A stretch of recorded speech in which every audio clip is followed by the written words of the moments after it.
Good morning friends, स्वागत है आपका आपके प्लेटफॉर्म RWS सिविल सर्विसेज पर। और मैं तैयार हूं आपके लिए NCERT सार बैच की क्लास लेकर आज सुबह। ध्यान रखेंगे, यह क्लास आपकी मंडे टू फ्राइडे चलती है। सैटरडे को हम स्पेशल क्लास, कुछ लंबी क्लास लेकर के आपके सिलेबस को पूरा करने की कोशिश करते हैं। जब इकोनॉमी की क्लास समाप्त हो जाएगी तो 2 घंटे क्लास लेना चाहेंगे और उसके लिए भी आपको तैयार रहना चाहिए, क्योंकि समय से यह पूरा हो जाएगा तभी जा कर के आप एडवांस बैच में एंट्री कर पाएंगे। तभी आपको एडवांस बैच में जाना भी चाहिए, जैसा मैं बार बार आपको सजेस्ट भी कर रहा हूँ। जहाँ ज़रूरत होती है मुख्य परीक्षा के प्रश्न भी देते हैं, और बाकी प्रारंभिक परीक्षा के लिए मैं लगातार टेलीग्राम चैनल पर आपको क्वेश्चन देता रहता हूँ, ताकि ये एहसास हो कि हमें प्रारंभिक परीक्षा के प्रश्न कैसे बनाने हैं। बाकी तो ज़रूरत पड़ती है तो टेस्ट भी लेते हैं, जैसा कि पिछले सैटरडे हमने लिया था। छवि ने क्लेम किया था कि मेरा 20/20 है। बहुत सारे बच्चों ने 17+ का क्लेम किया था, हालांकि बहुत सारे बच्चों के स्कोर अच्छे नहीं रहे थे। तो जो रिवीजन नहीं करेंगे उनका स्कोर अच्छा नहीं रहेगा, ये तो पहले से तय है, इसके लिए कुछ बताने की आवश्यकता नहीं होती। ठीक है, जल्दी जुड़ेंगे ताकि आज नए टॉपिक को शुरुआत की जा सके। वेरी गुड मॉर्निंग सभी बच्चों का। तो यहाँ शुरुआत करेंगे और फिर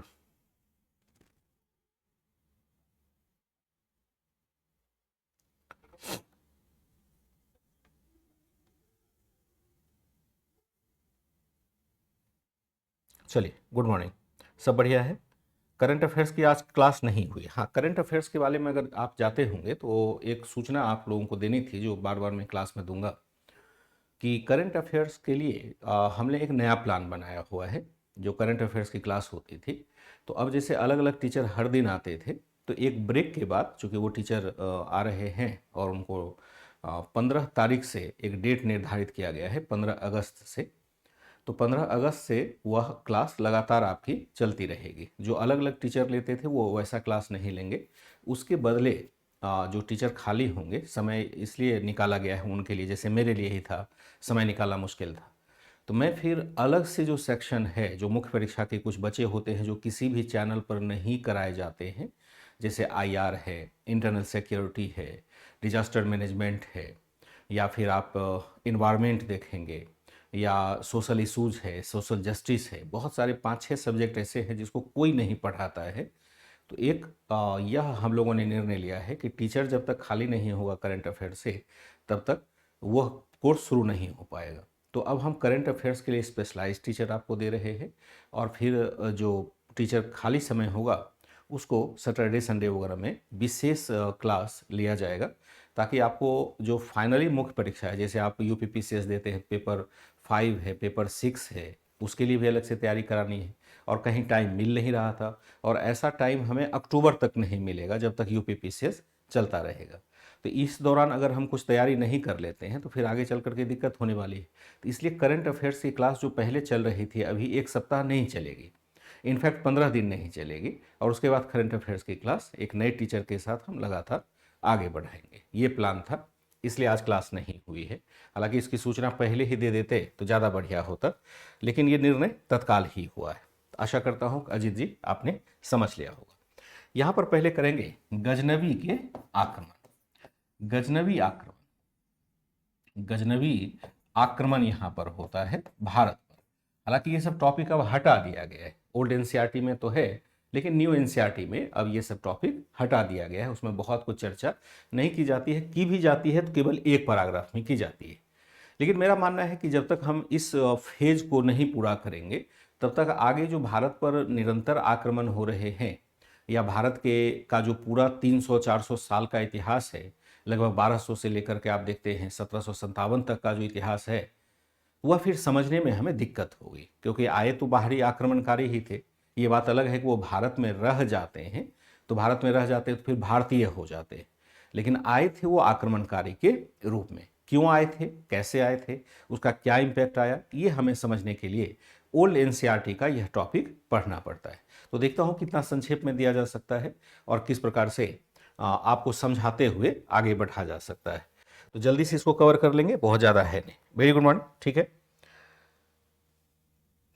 प्रिंस गुप्ता जी, अल्लाह पैगंबर अमीर और उमरा के ऊपर सबसे ऊपर अल्लाह होंगे ना। सबसे ऊपर तो अल्लाह होंगे, अल्लाह से ऊपर कौन है, उससे ऊपर कौन हो सकता है, कोई भी नहीं होगा। तो गजनबी आक्रमण की बात करें तो सबसे पहले हमें समझना होगा कि मध्य एशिया में क्या स्थिति थी, क्या राजनीतिक स्थिति थी मध्य एशिया में जब राज्य का निर्माण हो रहा था, क्योंकि हमने बगदाद वगैरह को पहले पढ़ा हुआ है प्राचीन भारत में। अब जरा देखते हैं यहाँ पर स्थिति क्या बन रही है। तो यहाँ हम क्या देखते हैं कि यहाँ चूंकि इस्लाम का विस्तार पहले वाले भाग में मैंने बताया कि इस्लाम का विस्तार अलग अलग क्षेत्र में अलग अलग समय पर हुआ है। तो जो इस्लाम जिस क्षेत्र में नहीं था, जैसे इस्लाम को आप देखेंगे अरब क्षेत्र में, अरब क्षेत्र का मतलब सऊदी अरबिया और अधिक से अधिक बगदाद वगैरह जो इराक है वहाँ के क्षेत्र में देखते हैं, उसके आगे नहीं, भारत की तरफ नहीं। अब क्योंकि बीच में एक दीवार है आपका ईरान का, ईरान पार करेगा तभी हम अफगानिस्तान में आ पाएंगे, तो अफगानिस्तान आएगा तभी हम पाकिस्तान जो वर्तमान है या भारत में हम आ पाएंगे। तो यहाँ पर ईरान में एक अलग व्यवस्था चल रही है। और अगर हम ऊपर की तरफ चले, मध्य एशिया की तरफ चले, जो ट्रांस ऑक्सियाना का क्षेत्र है उसके अंतिम सिरे पर आप देखेंगे टर्की है, यानी तुर्की है। तुर्की लोग उस समय इस्लामिक नहीं हुआ करते थे, बाद में इस्लाम में ग्रहण करते, क्योंकि अलग अलग धर्म सभी लोगों को होते रहे हैं। तो यहाँ पर इस क्षेत्र में यानी अरब क्षेत्र से थोड़ा आगे बढ़ते हैं तो वहाँ हम देखते हैं कि एक नए राजवंश की स्थापना होती है जिसको हम कहते हैं समानी राजवंश।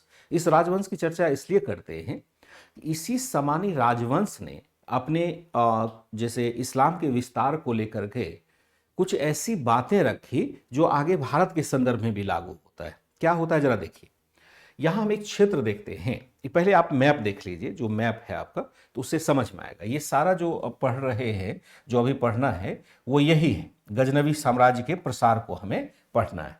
तो जब गजनबी साम्राज्य के प्रसार को पढ़ेंगे तो यहाँ देखेंगे आपको एक क्षेत्र है आपका समरकंद। आगे हम चर्चा करेंगे तब जबकि बाबर वगैरह की चर्चा होगी। समरकंद के पास का ही जो क्षेत्र है उसको हम कहते हैं ट्रांस ऑक्सियाना। ये देखिए लिखा हुआ है, ऑक्सियाना कहते हैं, ये लिखा हुआ है ट्रांस ऑक्सियाना। जो बात हो रही है वह इसी क्षेत्र की हो रही है, ये मध्य एशिया का क्षेत्र है, यहीं पर हम सारी बातें कर रहे हैं। मध्य एशिया का मतलब आप अफगानिस्तान से थोड़ा सा ऊपर जाएंगे तो आपको मिलेगा। देखिए यहाँ बल्क है, ये है आपका सकलकंद है, सकलकंद तो बहुत चर्चा में नहीं रहा है। एक मर्व का क्षेत्र है, मर्व भी हम आगे चर्चा में लेंगे। और यहां से हम क्या देखते हैं कि धीरे धीरे यहीं से गजनबियों का विकास होता है। एक क्षेत्र और ध्यान से रखिएगा, ये क्षेत्र आपका जो है व्हाइट कलर का, इसको हम गौर क्षेत्र कहते हैं, जहां से मोहम्मद गोरी निकला है। अगर हम देखें तो ट्रांसऑक्सियाना क्षेत्र से गजनी निकला है और फिर यहां से आप देखेंगे कि गोरी आया है। अब जरा यहां पर एक पास देखिएगा, ये जो क्षेत्र है आपका, ये वाला एरिया है, ये वाला है, इसको हम कहते हैं गोमल पास। दो तीन पासेस, पास क्या होता है कि जब पहाड़ को आप देखते हैं तो पहाड़ों को जोड़ने का जो रास्ता होता है, क्योंकि आप अगर कभी पहाड़ी इलाके में गए हों तो इसे महसूस करेंगे, जब पहाड़ के अंदर आप चले जाते हैं तो चारों तरफ आपको पहाड़ी पहाड़ दिखाई देगा। अब तो रोड बना हुआ है तो आप निकल जाएंगे उस रोड के माध्यम से, लेकिन अगर आपको छोड़ दिया जाए, रोड ही ना हो और पहाड़ों के बीच में रख दिया जाए तो कहाँ निकलेंगे? सब तरफ ऊंची ऊंची चोटी है। मान लो कि अगर चोटी हमारी इस टाइप से बनी हुई है तो आप कैसे निकलेंगे यहाँ से? अगर ऐसे इस टाइप से हमारी ऊंची ऊंची चोटियाँ बनी है, कभी पहाड़ों में जाएंगे तो आपको एहसास होगा, तो फिर हम निकलेंगे कैसे वहाँ से? तो होता क्या है कि जो घुमंतु समुदाय होता है वो उसका एक रास्ता निकाल लेता है, क्योंकि हम करते करते क्या करते हैं, देख लेते हैं कि एक रास्ता ऐसे कटा हुआ है, इसमें एक दूसरे से लिंक करता है, फिर यहाँ से लिंक करेगा, यहाँ से लिंक करेगा, एक पासेस हो जाते हैं, इसको हम पास कहते हैं, दर्रा कहते हैं, हिंदी में आप कहें तो दर्रा कहेंगे, दर्रा। तो यहां पर एक शब्द आता है गोमल पास, फिर आप देखेंगे नीचे खैबर और बोलन पास है, जैसे बोलन पास है, फिर आप देखेंगे यहां पर खैबर पास, खैबर पास है, पास मतलब दर्रा हो गया, बोलन पास हो जाएगा, बोलन, बोलन दर्रा नाम सुना है, दर्रा। फिर हम देखते हैं गोमल है, ये क्या है, यहां जो पर्वतमाला है, अगर इस पास को देखें तो अगर इधर से हमें एंट्री नहीं करते हैं तो भारत की तरफ आना ही मुश्किल होगा, भारत की तरफ आप नहीं आ सकेंगे, क्योंकि इतना पहाड़ी इलाका है, वहां से आप निकल के भारत की तरफ यानी वर्तमान में पाकिस्तान की तरफ हमला आप नहीं कर सकते हैं। यही कारण है कि जैसे आप अशोक को देखते हैं, सम्राट अशोक है, तो सम्राट अशोक ने यहां तक काबुल कांधार तक अपने अधिकार को स्थापित किया था, जिसमें कि ये सारे पासेस उसके भारतीय साम्राज्य के अंदर आ गए थे। तो स्वाभाविक है कि अशोक के काल में बहुत दिनों तक, जब तक इस क्षेत्र पर हमारा कंट्रोल रहा, कोई आक्रमणकारी आ नहीं पाए, क्योंकि आक्रमणकारी उसमें तो फाइटर प्लेन था नहीं। तो जब भी आक्रमणकारी आता तो इस 3 जगह से आ सकता था। ये तीनों हमारे पासेस बने हुए थे जो पहाड़ों को लिंक करता है। लेकिन इस समय तो खुला हुआ है, ये पासेस यहां पर है नहीं। यहां चाहे गोर हो और चाहे आप गजनी के क्षेत्र से देखें, तो लोग क्या कर रहे हैं, इधर एंट्री कर रहे हैं। अगर आप इस क्षेत्र से आते हैं, पंजाब में एंट्री कर जाएंगे कश्मीर होते हुए, फिर आप इधर से आते हैं तो सिंध क्षेत्र में एंट्री कर जाएंगे। समझ रहे बात को? अगर यहां देखिए, एक और अगर मैं मैप आपको दिखाऊं, अगर भारत के संदर्भ में दिखाऊं, मान लो यही मैप दिखा रहा था, ये भारत का संदर्भ है, भारत की सीमा है, ठीक है, भारत की सीमा है। मैं कह रहा था कि अगर हमने यहां तक नियंत्रण कर लिया, यहां तक नियंत्रण कर लिया, जो तीनों पासेस थे उससे एंट्री बंद हो जाएगा, उससे क्या हो जाएगा, एंट्री ही बंद हो जाएगा। तो यहां अब अभी कोई है नहीं, तो स्वाभाविक है कि यहां से हमारे आक्रमणकारी अंदर आ जा रहे हैं। तो इसी बात को मैं यहां लिखने की कोशिश कर रहा था कि यहां पर हम क्या देखते हैं कि मध्य एशिया क्षेत्र में 1000 ईस्वी के आसपास, या इस्लाम के प्रसार के दौरान हम क्या देखते हैं, दौरान ट्रांस ऑक्सियाना के आसपास एक नए साम्राज्य का विस्तार हुआ। ट्रांस ऑक्सियाना के आसपास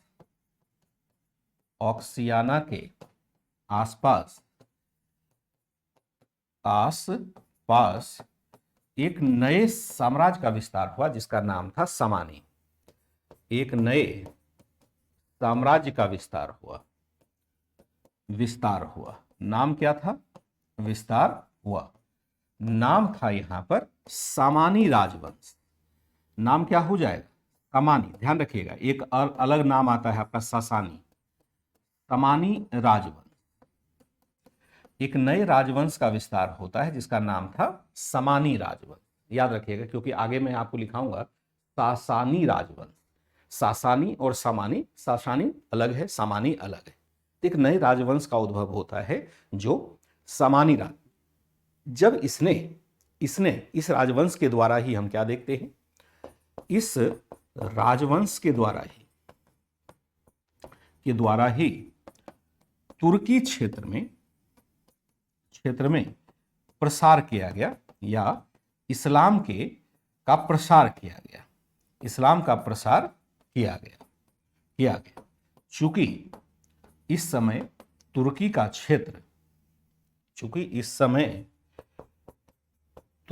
क्षेत्र क्या था, तुर्की का क्षेत्र गैर इस्लामिक था।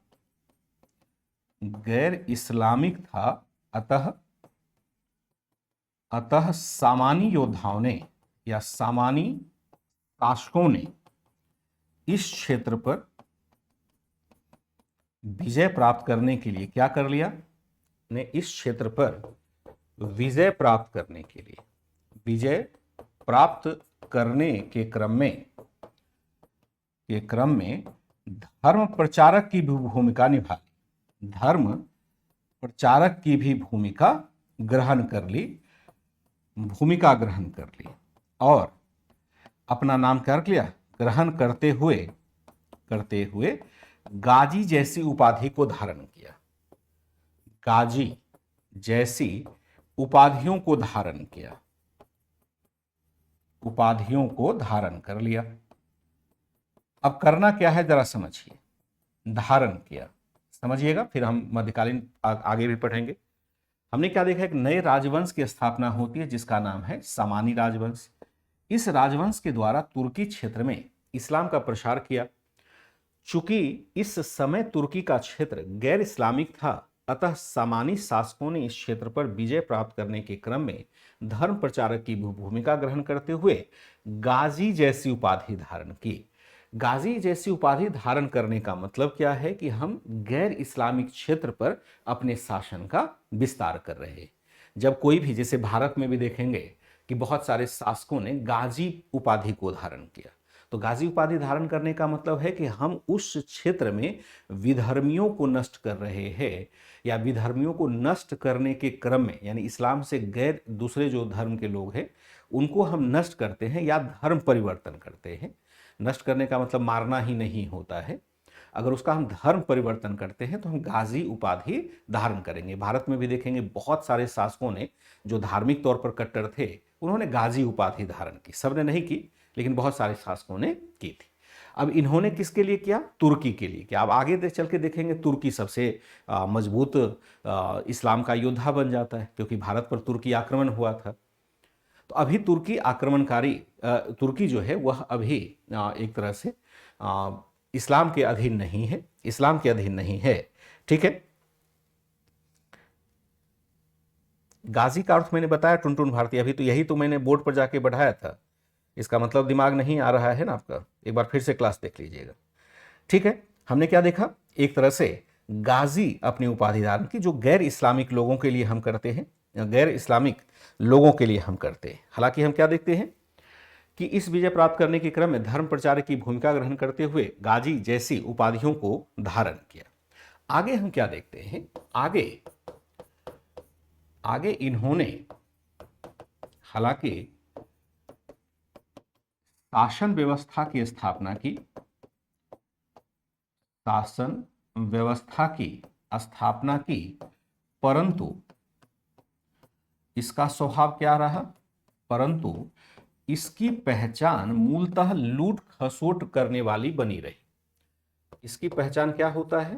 पहचान मूलतः लूट खसोट करने वाली, खसोट यानी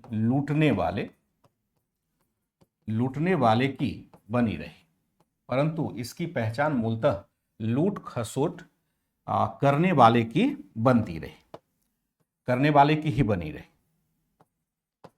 करने वाले की ही बनी रही। इनका मूलतः क्या होता है? जिस क्षेत्र में हमला करते हैं वहां पर शासन व्यवस्था को स्थापित करने की जगह पर उनके संसाधनों को लूट लेते हैं। यही प्रवृत्ति देखिएगा कि आगे चल करके भारत में भी जो आक्रमणकारी आता है वह भी धारण कर लेता है। होता क्या है कि जिस क्षेत्र में हम शासन व्यवस्था की स्थापना करते हैं, नियम से उस संसाधन की हमें संरक्षा करनी चाहिए, लेकिन हम क्या कर रहे हैं? वहां से लूट खसोट कर रहे हैं, तो फिर आगे दिक्कत होती है। आगे क्या होता है? आगे तुर्की क्षेत्र का जब इस्लामीकरण हुआ, क्षेत्र का जब इस्लामीकरण हुआ तो क्या होता है? हुआ तो तुर्की योद्धा ही इस्लाम के सबसे बड़े प्रशंसक बने, इस्लाम के सबसे बड़े प्रचारक बन गए, सबसे बड़े प्रचारक बन जाते, सबसे बड़े प्रचारक बन गए। स्वाभाविक है कि नया नया धर्म अपनाया है तो यह क्या करेगा? यह सबसे अधिक तेज प्रसार करेगा, सबसे अधिक तेज प्रसार करेगा। ठीक है, सबसे अधिक क्या करेगा? एक तेज प्रसार करना होता है। आगे हम क्या देखते हैं? इसी में इसी क्रम में ऐसे लिख देंगे, इसी क्रम में सामानी राजवंश के अधीन ही हम देखते हैं, अधीन ही अल्पतगीन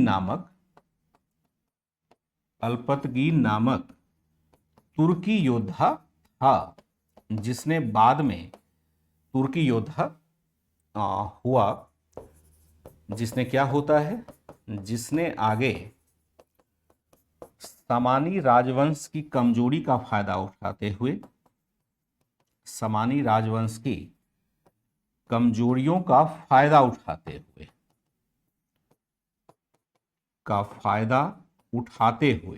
क्या कर दिया? सामानी राजवंश का फायदा उठाते हुए गजनी क्षेत्र में क्या कर लिया? स्वयं को स्वतंत्र कर लिया। गजनी क्षेत्र में स्वयं को स्वतंत्र कर लिया। इस क्षेत्र में हम क्या देखते हैं, सामानी राजवंश के अधीन ही अल्पतगीन नामक योद्धा होता है, जिसने, हमने क्या देखा कि एक तरह से इसी क्रम में सामानी राजवंश के अधीन ही अल्पतगीन नामक तुर्की योद्धा हुआ, जिसने आगे सामानी राजवंश की कमजोरियों का फायदा उठाते हुए गजनी और गोर का क्षेत्र है, जैसे गोर क्षेत्र था तो उसी से गोरी नाम बना है, गजनी नाम है तो उसी से गजनवी शब्द बनेगा। जो गजनवी आप देखते हैं महमूद गजनवी, वो असल में उसी नाम से बना हुआ शब्द है। गजनी क्षेत्र का नाम है, उपाधि गजनवी हो जाता है, गजनी उपाधि नहीं, गजनवी उपाधि। तो गजनवी कैसे बना, गजनी से बना। गजनी क्या है, एक एरिया का नाम है, एक क्षेत्र का नाम है जो ट्रांसऑक्सियाना क्षेत्र में हम देखते हैं। बातें क्लियर है? यहां से हम आगे बढ़ेंगे क्योंकि यहीं तक हमें पहुंचना था, हमें अब वर्तमान इतिहास से जोड़ना था। आगे हम क्या देखते हैं कि गजनवी साम्राज्य में ये क्या हो जाता है, स्वतंत्र हो जाता है, स्वतंत्र हो जाता है। इस्लामीकरण क्या है, जहां इस्लाम धर्म का प्रचार होता है उसको इस्लामीकरण कहेंगे, जहां इस्लाम धर्म का प्रसार होगा उसको क्या कहेंगे, इस्लामीकरण कह देंगे। ठीक है, हमने क्या देखा, इसी पर इसने किया। अब हम देखते हैं यहां पर महमूद गजनवी है, जिसको हम देखते हैं भारत पर आक्रमण करता है। महमूद गजनवी, महमूद गजनवी इसी वंश का था और ये लगभग 998 से 1030 ईस्वी तक यह शासक रहता है। ये किस वंश का हुआ, गजनी वंश का शासक है, नाम इसका है महमूद गजनवी। इसने क्या किया, इसने ये अपेक्षा रखी कि मध्य एशिया के क्षेत्र में एक बड़े राज्य की स्थापना की जा सके, जिसके लिए व्यापक धन प्राप्ति हेतु यह भारत की तरफ मुड़ता है, भारत पर आक्रमण करने की सोचता है। इसने क्या किया, इसने मध्य एशिया की तरफ एक बड़े साम्राज्य की स्थापना का स्वप्न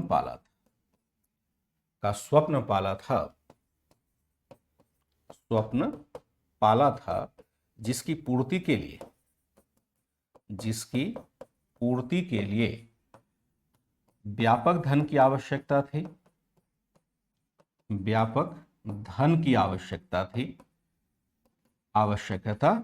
थी। इसी धन को प्राप्त करने के लिए आवश्यकता थी, यहां नहीं आ रहा है, मैं इसको यहां से डिलीट कर देता हूं, वहां पर हो सकता है रिकॉग्नाइज नहीं कर रहा है। धन की आवश्यकता थी, इसी आर्थिक लाभ की आकांक्षा से वह क्या करता है, उसने भारतीय भूमि की तरफ देखा, भारतीय भूभाग पर आक्रमण करने के लिए सोचा, भारतीय भूभाग पर आक्रमण करने का प्रयास किया या आक्रमण किया।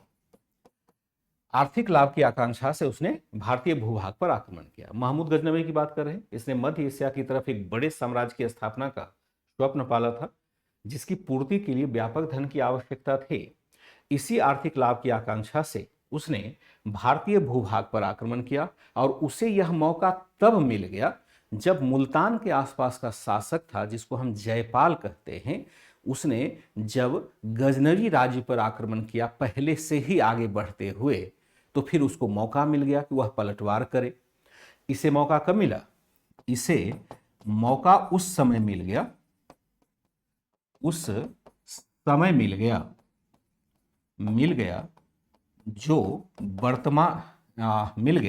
जबकि वर्तमान मुल्तान के आसपास के क्षेत्र में मिल गया, जबकि वर्तमान मुल्तान के आसपास, मुल्तान कहाँ है, पाकिस्तान में है, मुल्तान के आसपास के क्षेत्र में शासन करने वाले हिंदू शाही वंश के शासक, हिंदू शाही नाम है, ध्यान रखिएगा, हिंदू शाही वंश के शासक जयपाल जयपाल ने गजनी पर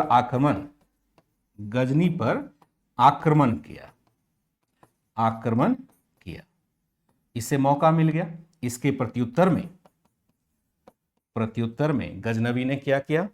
इसके प्रत्युत्तर में 1000 ईस्वी से आगे गजनवी ने भारत पर अनेक आक्रमण किए। जरा समझिएगा कहानी को। अगर आप गजनवी का नाम ही नहीं जानते हैं तो कोई कहानी में इंटरेस्ट नहीं आएगा। अगर आपने गजनवी, गोरी गजनवी का नाम सुना है तो थोड़ा इंटरेस्ट आएगा, नहीं तो फिर इंटरेस्ट नहीं आएगा। इसने मध्य एशिया की तरफ एक बड़े साम्राज्य की स्थापना का स्वप्न पाला, जिसकी पूर्ति के लिए व्यापक धन की आवश्यकता थी। इसी आर्थिक लाभ की आकांक्षा से उसने भारतीय भूभाग पर आक्रमण किया। इसे मौका उस समय मिल गया जबकि वर्तमान मुल्तान के आसपास के क्षेत्र में शासन करने वाले हिंदू शाही वंश के शासक जयपाल ने गजनी पर आक्रमण किया। इसके प्रत्युत्तर में 1000 ईस्वी से आगे गजनवी ने भारत पर अनेक आक्रमण किए। अब कहने का संदर्भ क्या है? कहने का संदर्भ यह है कि हम क्या देखते हैं, मुहम्मद कासिम की जानकारी नहीं होती है। इस समय चोल राजवंश का शासक इधर रहा होगा, उससे कोई लेना देना नहीं है, क्योंकि दक्षिण भारत का शासन अलग है, उत्तर भारत की या उत्तर पश्चिम की क्षेत्र की स्थिति अलग है। अब देखिए यहां पर क्या है, एनसीईआरटी है। एनसीईआरटी में किया गया है कि सारी घटनाएं नहीं बताई गई है और सिर्फ वह घटना बताई गई है जिसने इतिहास को प्रभावित किया है। लेकिन मैं थोड़ा सा आपको लिंक करता हूं मैं किसके संदर्भ में? मैप के संदर्भ में। जरा यह समझिए, हमने क्या देखा कि अगर मैं वर्ल्ड का मैप लूं तो यहां से आपको समझ में अधिक आएगा। ये भारत का है मैप, मान लो वर्ल्ड का मैप।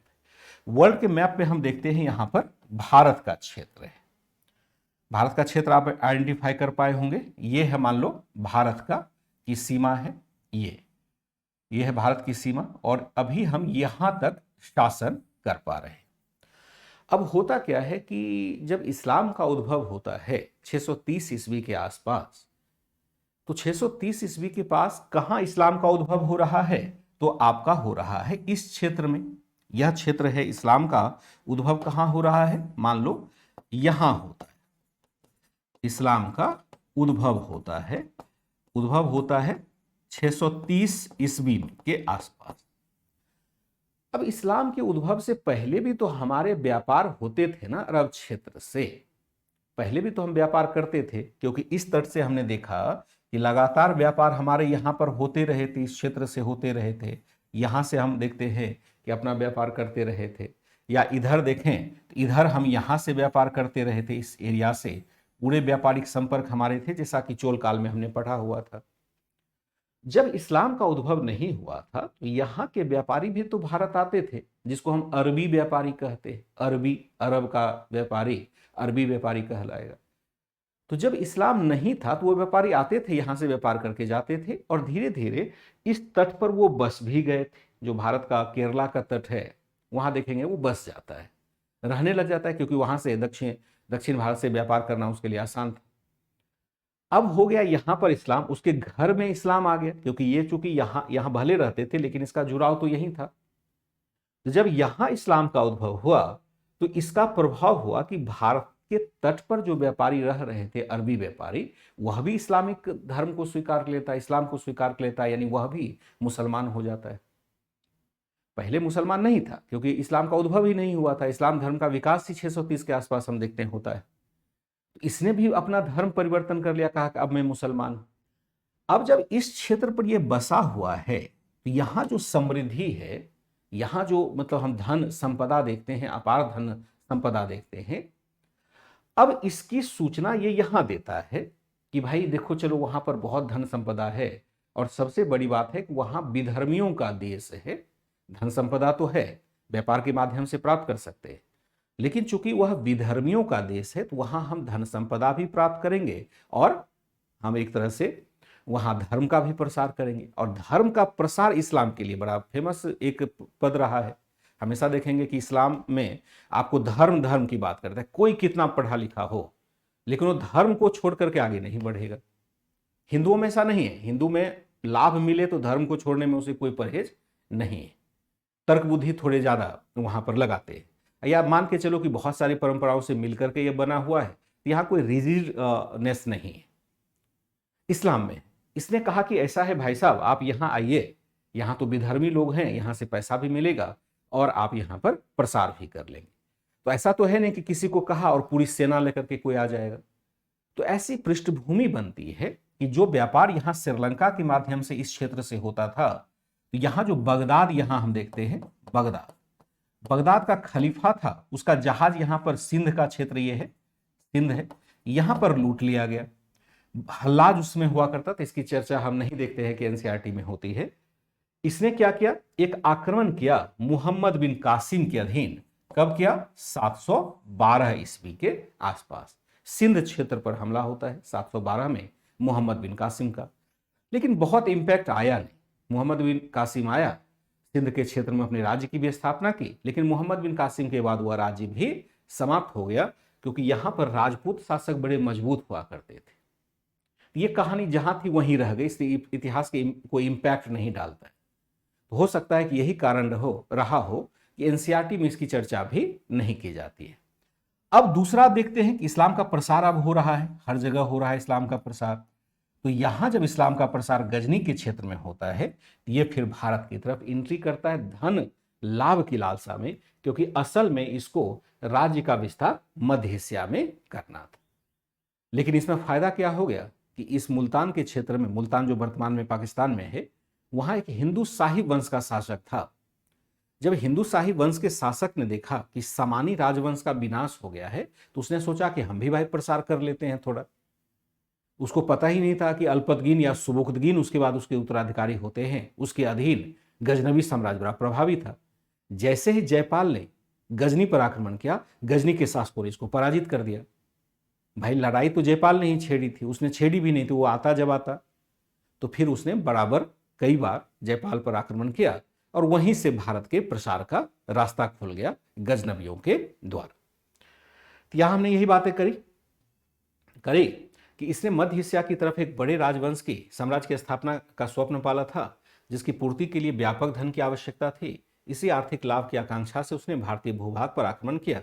इसे मौका उस समय मिल गया जबकि वर्तमान मुल्तान के आसपास के क्षेत्र के शासन करने वाले हिंदू शाही वंश के शासक जयपाल ने गजनी पर आक्रमण किया। इसके प्रत्युत्तर में 1000 ईस्वी से आगे गजनवी ने भारत पर अनेक आक्रमण किए और अनेक आक्रमण करते हुए वह भारत आगे बढ़ता है।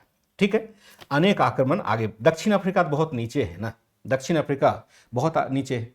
हमने क्या देखा कि इसने भारत पर आक्रमण किए, खास करके जो प्रारंभिक है वह प्रारंभिक आक्रमण कहां होता है?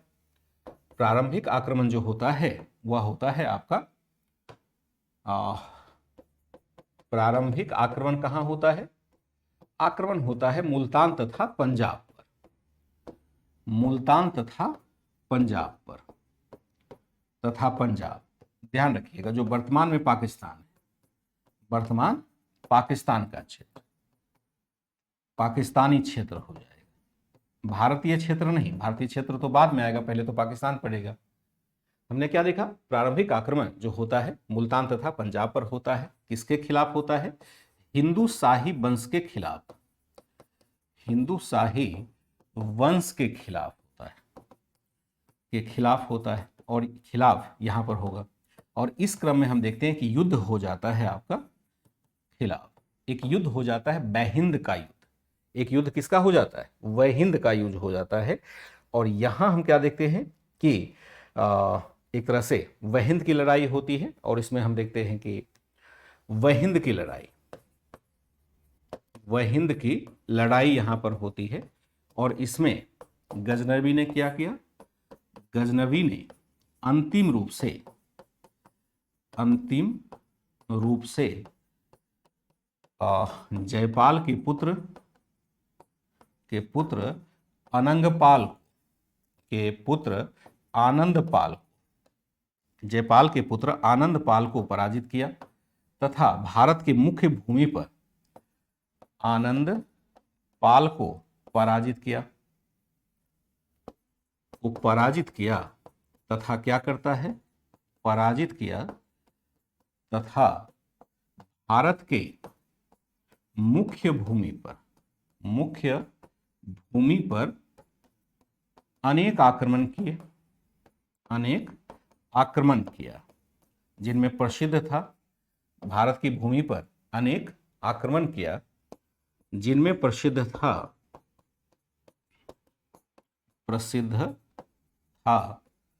दो आक्रमण प्रसिद्ध है। 1018 में हम देखते हैं कन्नौज पर आक्रमण, और दूसरा देखते हैं 1025 में सोमनाथ मंदिर पर आक्रमण होता है।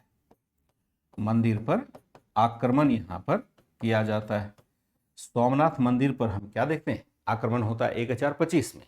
इसे क्या होता है, इसे पंजाब के क्षेत्र के हम देखते हैं खोखड़ों से भी लगातार जूझना पड़ा।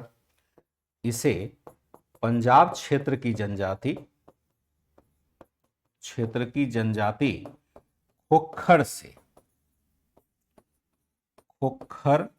खोखर नाम है इसका, ध्यान रखिएगा। खोखर जनजाति बड़ा कुख्यात जनजाति थी। खोखर जनजाति से संघर्ष करना पड़ा। इसके बावजूद जनजातियों की चुनौतियों का सामना करना पड़ा,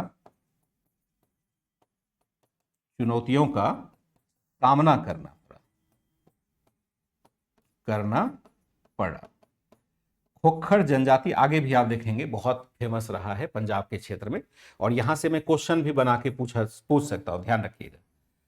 यहां मैंने मार्क कर दिया है, यहां से मैं क्वेश्चन भी आज ही पूछ सकता हूं, इसलिए तैयार रहिएगा। बहन की लड़ाई देखते हैं। गजनबी से अंतिम रूप से जयपाल के पुत्र अनंतपाल को पराजित किया। गजनबी पराजित हुआ, गजनबी ने यहां कर दिएगा, थोड़ा भाषा मुझे लगता है यहां पर गड़बड़ हो रही है। गजनबी ने अंतिम रूप से जयपाल के पुत्र आनंदपाल को पराजित किया तथा भारत की मुख्य भूमि पर अनेक आक्रमण किए, जिनमें प्रसिद्ध था 1018 में हम देखते हैं कन्नौज पर आक्रमण होता है। 1025 में हम सोमनाथ मंदिर पर आक्रमण देखते हैं। इसे पंजाब क्षेत्र की जनजाति खोखर जनजातियों की चुनौतियों का सामना करना पड़ा। इसके बावजूद भी हम क्या देखते हैं, इसके बावजूद भी यह पूरे पंजाब पर हम क्या देखते हैं, नियंत्रण प्राप्त करने में यह सफल रहता है। ठीक है, हमने क्या देखा, सामना करना पड़ा। इसके बावजूद गजनबियों ने, इसके बावजूद हम क्या देखते हैं, बावजूद गजनबी मुल्तान तथा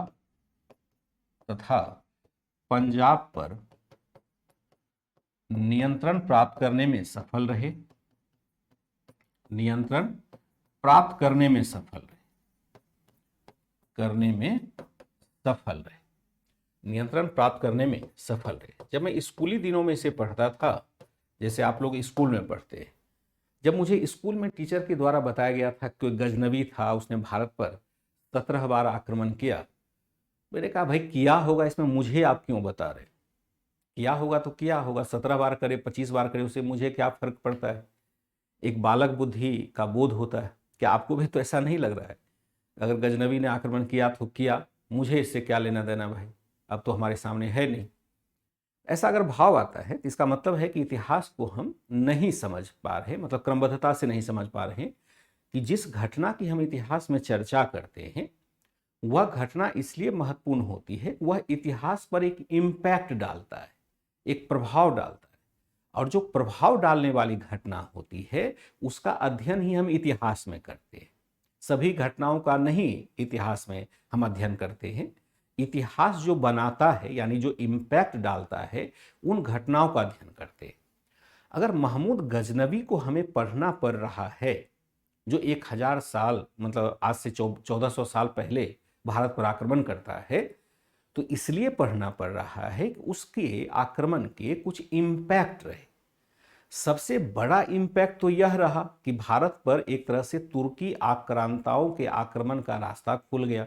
इससे पहले हमने देखा था यूनानी शासक आए थे, चाइनीज क्षेत्र से कुछ लोग आए थे, लेकिन इस्लाम ने अभी भारत के मुख्य भूमि की तरफ अपना रुख नहीं किया था। 712 ईस्वी में कासिम का भी आक्रमण होता है, तो वह भी सिंध क्षेत्र में रह गया, भारत की मुख्य भूमि पर नहीं आए। लेकिन ये पहला ऐसा शासक है या पहला ऐसा आक्रमणकारी है जिसने मध्य भारत में हमला किया। आप कन्नौज देखेंगे जो वर्तमान उत्तर प्रदेश में है, तो वहां तक यह आक्रमण कर पाता है, कश्मीर पर आक्रमण करता है। फिर आप गुजरात क्षेत्र में देखेंगे, गुजरात में आपका सोमनाथ मंदिर है, बहुत फेमस मंदिर था। 1025 में उस महान शिव मंदिर को तोड़ा और वहां से उसने एक तरह से प्राप्त कर लिया जो भी संसाधन थे, क्योंकि सोमनाथ मंदिर एक धनाढ़ मंदिर माना जाता था, बहुत धन था। किसी ने कह दिया कि भाई वहाँ पर धन बहुत है, तो महमूद गजनवी ने एक प्लान करके उसको तोड़ा। हालांकि जो इतिहास हम पढ़ते हैं, जो आपके पास एनसीईआरटी है, तो वहाँ तो घटनाएं बहुत छोटी करके दिखाई जाती है, बहुत बड़ी घटनाएं नहीं दिखाई जाती है। अगर इसके ऊपर आप जाकर के और किताब पढ़ते, जैसे मैं पढ़ रहा था आचार्य चतुर्सेन का एक की किताब ही है सोमनाथ, तो वहाँ पर बताया गया कि किस प्रकार से गजनवी ने पूरे प्लानिंग के साथ, और जो आप लेखक उनके साथ एक देखते हैं अलबरूनी, उसके साथ मिलकर के किस प्रकार से मंदिर पर आक्रमण करने से पहले उसकी रेकी की और बढ़िया से उसको जीतने का प्लान बनाया ताकि किसी प्रकार की दिक्कत नहीं हो। क्योंकि एक अफवाह भी थी वहाँ पर साक्षात महादेव, अफवाह क्या सही है, सोमनाथ मंदिर में भगवान महादेव का निवास है। और वहाँ मंदिर की संरचना ऐसे बनाई गई थी कि जो शिवलिंग था, शिव की मूर्ति थी, वो बीच में लटका हुआ था, हवा में लटका हुआ था। ऐसा चुंबकत्व क्षेत्र सेट किया गया था मंदिर के अंदर। लोग कहते थे कि भगवान अपने प्रताप से ऊपर उठे हुए हैं, जमीन पर नहीं है, हवा में लटके हुए थे। हवा में लटके हुए थे क्योंकि दीवारों में इस प्रकार से चुंबकीय क्षेत्र बनाया गया था, वह उस मूर्ति को कैच कर ले रहा था। और जैसे ही दीवार तोड़ना शुरू किया, वो मूर्ति धीरे धीरे नीचे बैठ गया। तो एक किंवदंती भी साथ चलती है, तो यह किंवदंती गजनवी को भी प्रभावित कर रहा था। लेकिन फाइनली उसने भारत पर धन लोभ की आकांक्षा में आंतरिक भूभाग तक आक्रमण किया। तो इतिहास में हमें इन आक्रमणों से बहुत कुछ लेना देना नहीं होता है, सिर्फ घटनाक्रम को याद रखने के लिए पढ़ते हैं। बाकी पढ़ना क्या होता है कि इसका इम्पैक्ट क्या रहा, प्रभाव क्या रहा, यह हमारा अधिक महत्वपूर्ण होगा। गजनवी आक्रमण का प्रभाव क्या हुआ, गजनवी आक्रमण का प्रभाव यह हमें अधिक देखना होता है। गजनवी आक्रमण के प्रभाव की अगर हम चर्चा करें तो राजनीतिक प्रभाव लगभग शून्य रहे, राजनीतिक प्रभाव शून्य रहे, प्रभाव शून्य रहे। हालांकि प्रभाव शून्य रहे, हालांकि गजनवियों से लड़ने के क्रम में, गजनवियों से लड़ने के क्रम में बहुत सारे राजपूत राजवंश को मान्यता प्राप्त हो गई। क्रम में अनेक राजपूत राजवंशों को क्या मिलता है, को जन समर्थन प्राप्त हुआ, या कह सकते हैं अपार जन समर्थन प्राप्त हुआ। जो राजपूत शासक गजनवी से लड़ रहे हैं तो उनको एक तरह से जन समर्थन होता है, प्राप्त होता है, जनता का समर्थन मिलता है, क्योंकि लगातार वे विदेशियों से हमला कर रहे हैं, विदेशियों से हमला करते हैं। जयपाल कहाँ का शासक था, मोनो, मैंने लिख दिया है, आपको एक बार पढ़ना है।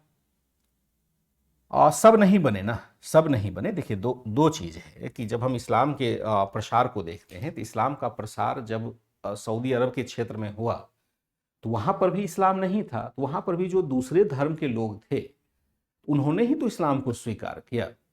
जो काबा में लोग रहते थे, मक्का में लोग रहते थे, वो तो दूसरे धर्म के अलग अलग कबीले के लोग रहते थे, उनके ऊपर पहले हम प्रभाव स्थापित करते हैं। क्या ये कह सकते हैं कि पहले वो दूसरे धर्म के लोग थे अब इस्लाम में हो गए? या तो हर क्षेत्र में गया जहाँ इस्लाम था ही नहीं, तो वहाँ अगर हम इस्लाम के प्रसार को देखते हैं तो स्वाभाविक है कि जो वहाँ के लोग रहे होंगे उनके ऊपर जब प्रभाव स्थापित किया, उनको इस्लाम धर्म स्वीकार कराया गया, चाहे जिस भी कारण से हो सकता है। बहुत सारे लोगों ने डर के मारे, तलवार के डर के मारे कि इस्लाम स्वीकार करो नहीं तो तुम्हें मार देंगे, हो सकता है उस वजह से इस्लाम स्वीकार कर लिया हो, या हो सकता है कुछ लोगों ने स्वेच्छा से भी इस्लाम स्वीकार कर लिया हो। ऐसा नहीं कह सकते हैं कि केवल तलवार के बल पर ही इस्लाम का विस्तार हुआ है। तो जो पहले जिन्होंने अपना धार्मिक परिवर्तन किया, तो धार्मिक परिवर्तन क्या उससे पहले का उसका धर्म था, रहा होगा, कोई ना कोई तरह जरूर रहा होगा हर क्षेत्र में। लेकिन अब हमें यह देखना होता है कि वह जो धार्मिक परिवर्तन हुआ क्या तुरंत हुआ है, एक पीढ़ी पहले हुआ है, लेकिन ये बातें हो रही 1000 की, यानी हजार यानी आज से 1400 साल की बात हो रही है। और एक औसत परिवार में अगर आयु देखें 60 वर्ष 70 वर्ष की होती है, तो 1000 के बाद से ना जाने कितनी पीढ़ी परिवर्तित हो गई होगी। तो इसमें इस बात के लिए क्या कहें कि पहले हमारी पीढ़ी हिंदू थी, मुस्लिम थी, सिख थी, ईसाई थी, इस बात के लिए क्या झगड़ा करना। पहले जो था, अब जो वर्तमान में क्या है उसे हमें देखना होगा। स्वाभाविक है ना कि जहां पर इस्लाम का विस्तार हुआ वहां पर भी वो धर्म नहीं रहा होगा। तो पहली पीढ़ी तो ऑब्वियस है कि दूसरे धर्म की रही होगी, लेकिन उसके बाद अगर 50 पीढ़ी हमारे पीढ़ी दर पीढ़ी एक ही धर्म का पालन करते आ रहे हैं, तो क्या कहें कि किसी उसका पूर्वज कुछ अलग रहा होगा या अब पूर्वज कुछ अलग हो गए। ऐसा तो कह नहीं सकते। तो भारत में जहाँ जहाँ इस्लाम का प्रसार देर से हुआ, वहाँ इस बात के लिए विवाद भी होता है कि आप अपने 10 पीढ़ी को उठा के देखिए हिंदू निकलेंगे। वो तो स्वाभाविक है भाई, जब यहाँ पर हमने प्रसार किया था तो यहाँ के जो लोग थे उन्होंने कन्वर्ट किया अपने आप को। तो इसमें कौन सा विवाद है या क्यों क्यों हम इस बात पर चर्चा करें, ये समझ में नहीं आता है। इतिहास को हम जब तक निष्पक्ष नहीं पढ़ेंगे तब तक संभव नहीं होगा ना। राजनीतिक प्रभाव शून्य रहे। हालांकि गजनवियों से लड़ने के क्रम में अनेक राजपूत राजवंशों को हम देखते हैं अपार जन समर्थन प्राप्त हो गया। बहुत से राजपूत राजवंश यहाँ पर अलग आ जाते हैं। गजनवियों के कारण क्या होता है, गजनवियों के कारण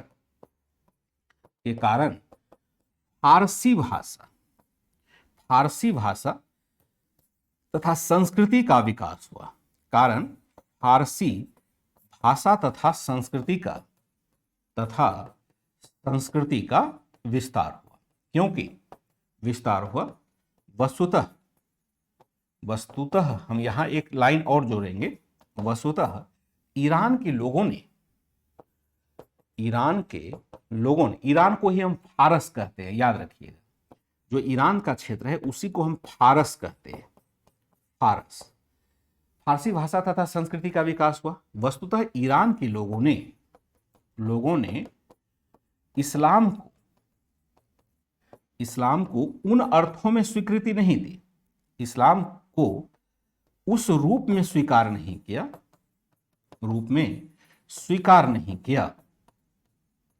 किया जैसा कि उसका प्रारंभिक स्वरूप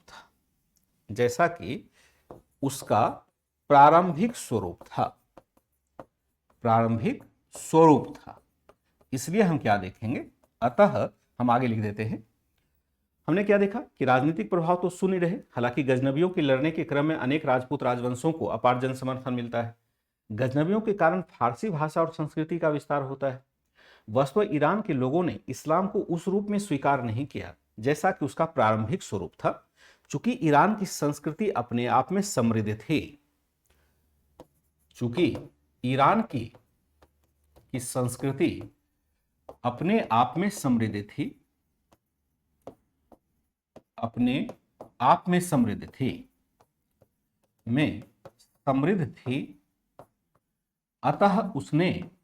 अतः ईरानी लोगों ने इस्लाम का भी फारसीकरण कर दिया। इस्लाम का भी फारसीकरण कर दिया।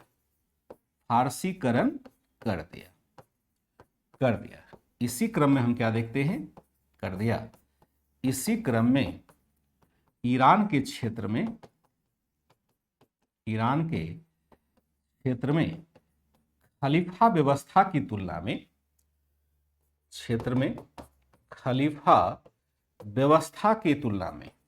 व्यवस्था के समानांतर एक नई व्यवस्था उत्पन्न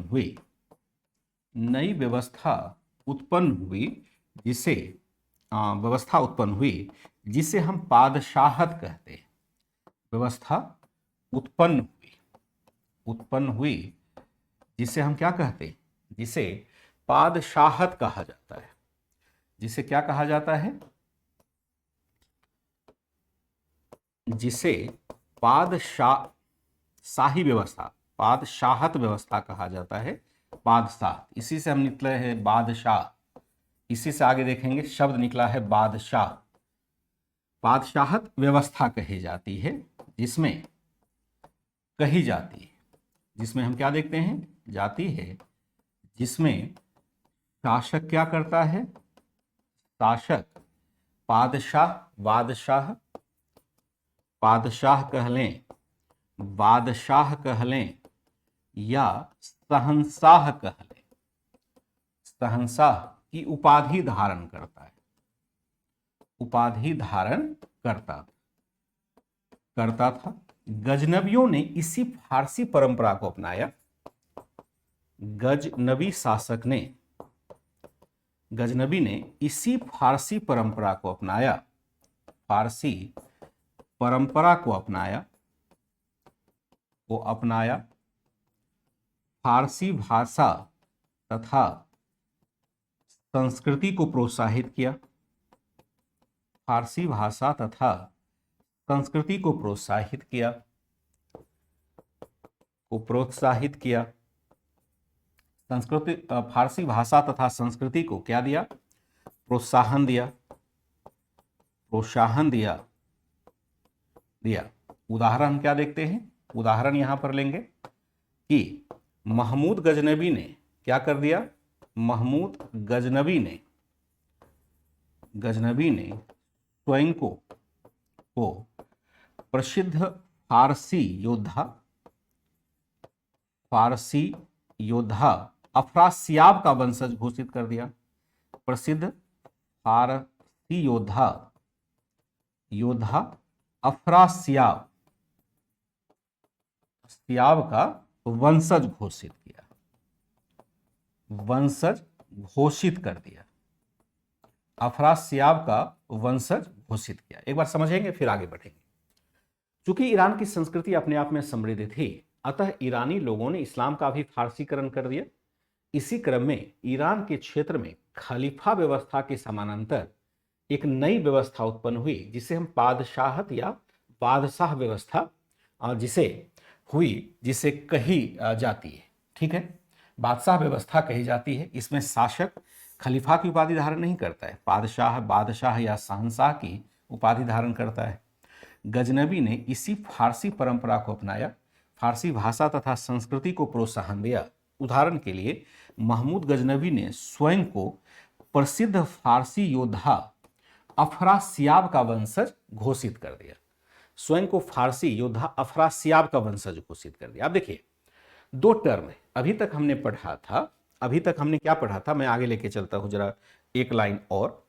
अभी तक हमने पढ़ा था जो इस्लाम का परिवर्तन होता है, जैसे हम देखते हैं सबसे ऊपर कौन हो जाते हैं, अल्लाह है। फिर हमने देखा पैगंबर साहब हो जाते हैं, फिर हमने देखा यहाँ पर खलीफा हो जाते हैं, ठीक है। फिर आगे हम देखते हैं जो भी शासक बनते, जैसे अमीर उल उमरा है, उमरा, और ये तो शब्द वैसे भी खत्म हो जाता है। फिर हम देखते हैं लास्ट में सुल्तान आ जाता है, ठीक है। ये व्यवस्था हमने देखी थी इस्लाम के साथ। लेकिन अब जब हम ईरान में हम प्रवेश करते हैं परंपरा को लेकर के, तो ईरान में आप देखिएगा कि वह परंपरा चली ही नहीं, क्योंकि ईरान के लोग अपने आप में एक अपनी परंपरा को लेकर चलते थे, और जिसमें इस्लाम पूरी तरह से समाहित नहीं हो सका, क्योंकि उसकी परंपरा, वहां भी इस्लामिक लोग आ गए थे, लेकिन वो जनरली शिया धर्मावलंबी थे, सुन्नी धर्म को नहीं पालन करते थे, शिया धर्मावलंबी थे। और शिया धर्मावलंबी होने के नाते उसने अपनी ईरानी परंपरा के साथ एक नई व्यवस्था को लागू कर लिया था, और उसको हम क्या कहते, हुआ क्या था कि एक बार ईरान का एक शासक था, जैसे आप देखते हैं अरब क्षेत्र में युद्ध हो रहा है, अरब क्षेत्र में खलीफा पद प्राप्त करने के लिए युद्ध हो रहा है, जिसमें हमने देखा था उमैया वंश स्थापित हुआ, अब्बासी वंश स्थापित हुआ, फिर हमने उस्मानी वंश को भी देखा था। पहले क्लास को आप इंटरलिंक करिएगा। इसी क्रम में ईरान का एक शासक हुआ करता था, उसने इन सबको पराजित कर दिया, जो अब्बासी खलीफा वगैरह ये सबको पराजित किया। लेकिन उसने खिलाफत पद को समाप्त नहीं किया। उसने कहा आप जैसे कर रहे हैं आप करते रहिए, मेरे तरफ आप मत देखना। इसलिए ईरान में हम एक नई संस्कृति को देखते हैं, जिसको हम कहते हैं पादशाहत या बादशाहत। कहां पर यह संस्कृति स्थापित होगी, जो आप खलीफा देखते हैं। देखिए, यहां कोई चुनौती नहीं है, अल्लाह को कोई चुनौती नहीं दे सकता, पैगंबर मोहम्मद साहब को कोई चुनौती नहीं दे सकता। चुनौती कहां मिली, यहां पर मिली, खलीफा के बराबर हम देखते हैं बादशाह स्थापित हो जाता है। यानी एक शब्द जब हम देखते हैं, अकबर क्या था, बादशाह था। बाबर क्या था? बादशाह था। या मुगल काल में जितने शासक थे वो क्या थे? बादशाह थे। याद है? कुछ नाम याद है? अकबर का नाम हमने सुना है, वो क्या है? सुल्तान है या बादशाह है? तो बादशाह है। बादशाह किसके बराबर है? खलीफा के बराबर है, यानी थर्ड स्थान पर है। और सुल्तान लास्ट स्थान पर है, याद रखिएगा। इसका मतलब है कि सुल्तान बहुत नीचे है, बादशाह बहुत ऊपर है। जिसने बादशाह की उपाधि धारण की वह इस सुल्तान से ऊपर हो जाएगा। हमने क्या देखा यहां पर कि गजनबी ने इसी फारसी परंपरा को अपनाया, फारसी भाषा तथा संस्कृति को प्रोत्साहन दिया। उदाहरण देखते हैं, महमूद गजनबी ने स्वयं को प्रसिद्ध फारसी योद्धा अफरासियाब का वंशज घोषित कर दिया था। आज क्लास है या नहीं? इकोनॉमी की क्लास आज है या नहीं? एक बार मुझे कंफर्म कर देंगे, नहीं तो मैं थोड़ी सी क्लास को लंबा लेके चलूँगा। मैं चाहूँगा कि जो ये वाला गजनबी वाला पार्ट है उसको मैं समाप्त कर दूँ। महमूद गजनबी ने स्वयं को फारसी योद्धा अफरासियाब का वंशज घोषित किया। फिर हमने क्या देखा कि इसी क्रम में हम क्या देखते हैं, इसी क्रम में फिरदौसी ने क्या किया? फिरदौसी ने शाहनामा लिखकर क्या हुआ? फारसी परंपरा को समृद्ध करने का काम किया। फारसी परंपरा को समृद्ध करने का काम किया, समृद्ध करने का कार्य किया, समृद्ध करने का कार्य किया। ठीक है, कार्य किया। एक फैक्ट्स हमारे पास आएगा, शाहनामा किसने लिखा है? फिरदौसी ने शाहनामा नामक ग्रंथ को लिखा है। ठीक है? चलिए कोई बात नहीं। ठीक है, आज क्लास है तो यहीं पर आज रखेंगे, कल मैं आता हूं फिर देखूंगा। तो आप जरा इस नोट्स को एक दो बार और पढ़ेंगे, नहीं तो आपको बिल्कुल समझ में नहीं आएगा। आप चाहेंगे कि जैसे प्रवचन सुन लें सारी कहानी हो जाएगी, तो एकदम मुश्किल है। एक दो बार और पढ़िएगा कि शाहजहां, शहंशाह, बादशाह या खलीफा के बीच में क्या अंतर संबंध है, किस प्रकार से ईरान की परंपरा इस्लाम की उस परंपरा से अलग रही जिसका विकास हम देखते हैं अरब क्षेत्र में हुआ था। ये सब सारी परंपराएं रहेंगी। कल भी क्लास चलती रहेगी, क्योंकि एक घंटे में हो नहीं पाता है, बहुत कुछ नहीं हो पाता है, क्योंकि बहुत कुछ समझाना होता है कृत्रिम तरीके से, बिना कुछ पढ़े समझाना होता है। यानी आपने नहीं पढ़ा है, मैं आपको ज़बरदस्ती समझाने की कोशिश कर रहा हूँ, तो थोड़ी दिक्कत मुझे भी पढ़ाने में होती है।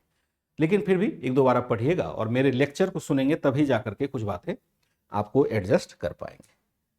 ठीक है, चलिए कोई दिक्कत नहीं। गजनबी के कारण संस्कृति का कैसे विकास हुआ, इसके लिए मुझे कल समय दीजिएगा, क्योंकि आज तो समय समाप्त हो रहा है। मैं कल फिर आता हूँ आपके लिए। देखिए गजनबी ने क्या किया, फारसी परंपरा को विकास किया ना। गजनबी ने क्या किया? फारसी परंपरा का विकास किया। और फारसी परंपरा थोड़ी उदार परंपरा थी। तो भारत में जो फारसी परंपरा आप देखते हैं, जिसे आगे बलबन को पढ़ेंगे, वह भी खुद को कहता है कि मैं भी अफरासियाब वंश का हूं। ये सब परंपरा भारत में जो आती है वह गजनबियों के साथ आती है। आगे मैं कल इसको कंटिन्यू करता हूं। इजाजत दीजिए, बाय एंड टेक केयर।